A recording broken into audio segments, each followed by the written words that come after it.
Prepárate para una inmersión en las sombras de la historia. Hoy nos adentramos en la vida de Vlad Tredje, también conocido como Vlad el Empalador, Vlad Drácula. Cada nombre más escalofriante que el anterior. Sin duda. Seguramente ya conoces de la leyenda de Drácula, pero en esta ocasión vamos a explorar la verdadera figura histórica que se esconde tras el mito. Exacto. Nuestro viaje nos lleva a la Valaquia del siglo XV, un lugar de alianzas cambiantes y brutales luchas de poder. Y todo a través de la página de Wikipedia en español sobre Vlad el Empalador. Así es, Vlad Tredje, una figura envuelta en un halo de misterio y crueldad. Fue un sanguinario tirano, un héroe nacional, o ambas cosas. Intrigantes preguntas que intentaremos desvelar. Empecemos por lo básico. Su nombre, Vlad Tredje Draculea, que significa hijo de Drácula, ¿verdad? Así es, su padre, Vlad Tredje, fue miembro de la Orden del Dragón, una orden de caballería dedicada a combatir al Imperio Otomano. Derele significa el dragón en rumano, pero curiosamente, con el tiempo, este nombre adquirió connotaciones demoníacas, alimentando la imagen siniestra que rodea a Vlad Tredje. Es curioso cómo un título que representaba la lucha contra un enemigo común acabó asociado con algo tan oscuro. Ciertamente, y no olvidemos su apodo, Aipe, el Empalador, un sobrenombre que no se usó durante su vida, sino que surgió alrededor de 1550, probablemente inspirado por su método predilecto de ejecución. Escalofriante. De ahí que los otomanos le llamaran Aseklavei, señor Empalador. Su reputación le precedía, y no precisamente por buenas razones. Pero antes de adentrarnos en su reinado, hablemos de su infancia. ¿Qué sabemos de sus primeros años? Vladimir no tuvo una infancia fácil. De hecho, pasó parte de su juventud como rehén del Imperio Otomano junto a su hermano Radu. Imagínate el impacto psicológico de crecer como prisionero de tus enemigos. Debió ser una experiencia traumática, que sin duda marcó su carácter y su visión del mundo. Sin duda. Y como si esto no fuera suficiente, más tarde su padre y su hermano mayor fueron asesinados, dejándolo en una posición vulnerable y con un camino hacia el poder plagado de peligros. Un comienzo difícil, por decirlo suavemente. ¿Cómo llegó Vlad al trono por primera vez? En 1448, Vlad Tredje accedió al trono de Valaquia por primera vez, pero su reinado fue efímero. La región era un hervidero de inestabilidad con Hungría y el Imperio Otomano luchando por el control. Valaquia se encontraba en medio de un juego de poder entre dos grandes imperios. ¿Cómo se desenvolvió Vlad en ese escenario tan complejo? Vlad era un líder astuto y un estratega nato. Aprendió a moverse en ese tablero de ajedrez político con una mezcla de diplomacia y fuerza bruta, aunque a veces a un precio muy alto. Su primer reinado fue breve y terminó en el exilio. Pero Vlad no se rindió, ¿verdad? Volvió a reclamar el trono de Valaquia. En efecto, ¿Cómo logró recuperar el poder? su regreso al poder fue tan despiadado como el reinado que le siguió. Con el apoyo de los húngaros, Vlad Tredje invadió Valaquia en 1456, eliminando a su rival y ascendiendo al trono por segunda vez. Y aquí es donde comienza la verdadera leyenda del Empalador. Es en este punto donde su nombre empieza a asociarse con el terror. Hablemos de las purgas que Vlad III llevó a cabo al recuperar el trono. ¿Qué motivó estas acciones tan brutales? Al recuperar el poder, Vlad no dudó en eliminar a todo aquel que consideraba una amenaza. Algunos eran boyardos que habían conspirado contra su familia, otros simplemente se oponían a su gobierno. La crónica de la Único Calcondilas, un historiador bizantino, describe un escenario escalofriante. Un bosque de empalados que encontraron los otomanos al entrar en Valaquia. Miles de personas ejecutadas. Una imagen que habla por sí sola de la crueldad de Vlad. Es una imagen terrible, digna de una película de terror. Pero podemos fiarnos de estos relatos. Es posible que la cifra de víctimas haya sido exagerada para demonizar a Vlad. Es cierto que debemos ser cautelosos con las fuentes históricas, ya que la propaganda y la exageración eran comunes en aquella época. Sin embargo, la magnitud de las purgas y la brutalidad de los métodos empleados por Vlad Tredje están ampliamente documentadas. Es decir, que incluso teniendo en cuenta la posibilidad de exageración, la crueldad de Vlad era real y palpable. Y en este panorama de terror también encontramos el conflicto con los sajones de Transilvania, ¿no es así? Sí, los sajones de Transilvania, un grupo de comerciantes y artesanos alemanes asentados en la región, apoyaban a los rivales de Vlad por el trono de Valaquia. Este conflicto, con trasfondo político y económico, contribuyó a alimentar la reputación de Vlad como un ser despiadado. Era un juego de poder en el que cada bando buscaba su propio beneficio, utilizando cualquier medio a su alcance. Imagino que la propaganda y las acusaciones infundadas serían herramientas comunes en esta lucha. Exacto. En una carta de la época, Basarab Leyota, uno de los rivales de Vlad por el trono, le acusa de empalar a mercaderes y quemar niños. Es difícil saber cuánto acierto hay en estas acusaciones, pero nos dan una idea del clima de tensión y violencia que se vivía en la región. En medio de esta lucha por el poder, es difícil discernir la verdad de la ficción. ¿Y qué del conflicto con el Imperio Otomano?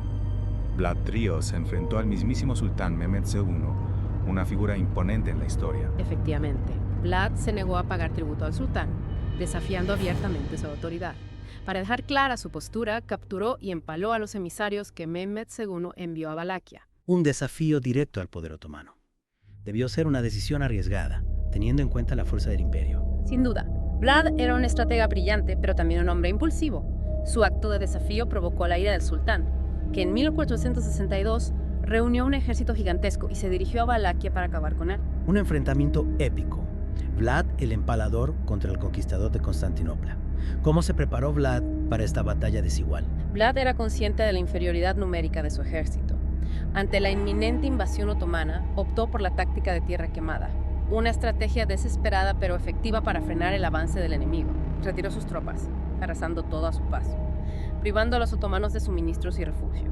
Una estrategia brutal pero efectiva para desmoralizar al enemigo y dificultar su avance. Exacto.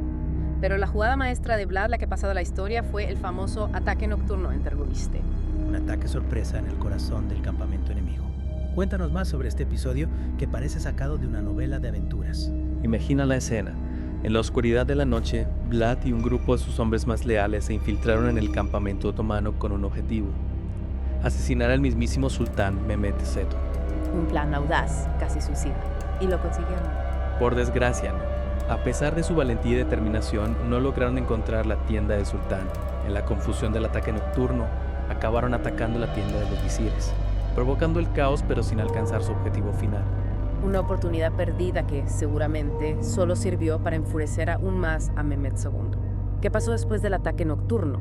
¿Cómo terminó Vlad el Empalador su reinado? La suerte de Vlad ya estaba echada. A pesar de sus esfuerzos por resistir la invasión otomana, fue traicionado por sus propios aliados y capturado por Matías Corvinus, rey de Hungría. Un final irónico. Traicionado por aquellos en quienes confiaba. ¿Por qué Corvinus, que había apoyado a Vlad en el pasado, decidió capturarlo? Las circunstancias de su captura son aún hoy objeto de debate entre los historiadores.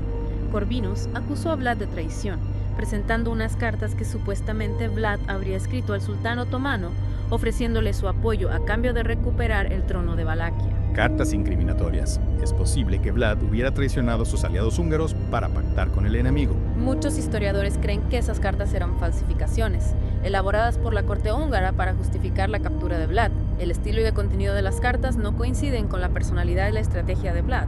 Parece más probable que Corvinus, presionado por el avance otomano, decidiera sacrificar a Vlad para apaciguar al sultán y proteger sus propios intereses. Una traición envuelta en misterio e intrigas políticas. Sea como fuere, Vlad acabó prisionero de Matías Corvinus. ¿Qué sabemos de este periodo de su vida? Tras su captura, Vlad fue trasladado al castillo de Visegrad, en Hungría, donde permaneció recluido durante 14 largos años. Es una etapa oscura de su vida de la que apenas tenemos información. No se conservan documentos sobre su día a día durante este periodo. 14 años de silencio. Es fascinante cómo una figura tan controvertida puede despertar tanto interés y a la vez dejar tantos vacíos en su biografía. Y tras estos años de reclusión, Vlad III regresó a Valaquia, aunque en un contexto político aún más complejo que el que había dejado atrás. Su regreso marca el comienzo de su tercer y último reinado. ¿Cómo logró Vlad volver al poder después de tanto tiempo? Su regreso se produjo gracias al apoyo de Esteban III de Moldavia, que veía en Vlad un aliado estratégico contra el expansionismo otomano. Vlad III, el antiguo enemigo del sultán, se convertía ahora en una pieza clave en el tablero de juego de las potencias cristianas de la región. Un último acto de resistencia contra un enemigo implacable. El regreso de Vlad el Empalador a Valaquia auguraba un nuevo capítulo en su turbulenta vida, pero la historia, como sabemos, no siempre tiene un final feliz. Exacto. El tercer reinado de Vlad fue breve y trágico. Murió en batalla luchando contra Basarab Layote y las fuerzas otomanas, en un último y desesperado intento por defender su tierra. Una muerte digna de un personaje como él. Pero la historia de Vlad no termina con su muerte. Su legado continúa hasta nuestros días, envuelto en misterio y controversia. Ciertamente, Vlad el Empalador es una figura que nos invita a reflexionar sobre la naturaleza del poder, la violencia y la construcción de la historia. ¿Fue un tirano sanguinario o un héroe nacional? La respuesta, como veremos a continuación, es mucho más compleja de lo que parece. Vlad el Empalador un hombre que resuena en los anales de la historia, pero ¿qué hay detrás de la máscara de la crueldad?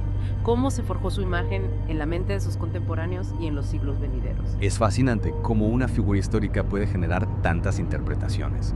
Por un lado tenemos las crónicas alemanas y eslavas que lo describen como un monstruo sediento de sangre. En efecto, estas crónicas, en su mayoría provenientes de sus enemigos sajones, pintan un cuadro aterrador de Vlad, resaltando sus métodos brutales y la magnitud de sus purgas.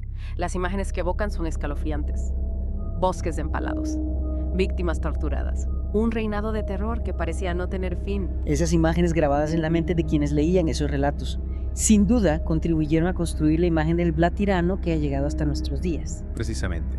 Pero la historia no se reduce a una sola perspectiva. En la tradición oral rumana, la figura de Vlad Tepes adquiere una dimensión completamente diferente. ¿Diferente? ¿En qué sentido? No me imagino a Vlad el Empalador como un héroe popular. Te sorprendería, en el folclore rumano, Vlad Tepes no es solo un príncipe, es un defensor de su pueblo, un líder justo, aunque implacable, que luchó contra la corrupción y protegió a Valaquia de las amenazas externas. Es increíble cómo un mismo personaje puede ser visto como un demonio por unos y como un salvador por otros. ¿A qué se debe esta dicotomía? La respuesta, como suele suceder en la historia, es compleja. En el caso de Vlad Sureiro, la percepción de su figura está íntimamente ligada al contexto político y social de cada época. Para los sajones de Transilvania, que sufrieron sus ataques, y veían en él una amenaza a sus intereses comerciales, Vlad era la encarnación del mal. Para los rumanos, en cambio, Vlad representaba la resistencia contra el dominio otomano, la lucha por la independencia y la preservación de su identidad cultural. Es como si cada cultura hubiera proyectado en Vlad sus propios miedos y aspiraciones. Los sajones veían en él la amenaza del invasor, mientras que los rumanos lo convertían en un símbolo de la defensa de su patria. Exactamente. Y esta dualidad se refleja también en el arte rumano. Poetas como Mihai Eminescu y pintores como Teodor Aman han retratado a Vlad como un héroe nacional, justificando incluso su crueldad como un mal necesario para proteger a su pueblo. En sus obras, Vlad no es el monstruo despiadado de las crónicas extranjeras, sino un líder fuerte y decidido, dispuesto a todo para defender su tierra y su gente. Es decir, que la imagen de Vlad el Empalador, como la de muchos personajes históricos, es un mosaico compuesto por diferentes piezas, cada una con su propia forma y calor. Dependiendo de quién arma el rompecabezas, el resultado final puede ser muy diferente. Así es. La historia no es una ciencia exacta, está llena de matices, de diferentes puntos de vista, de interpretaciones que a veces se contradicen. Y Vlad el Empalador es un ejemplo perfecto de esta complejidad. Su figura nos desafía a mirar más allá de las etiquetas fáciles, a cuestionar las versiones oficiales y a buscar la verdad entre las sombras del pasado.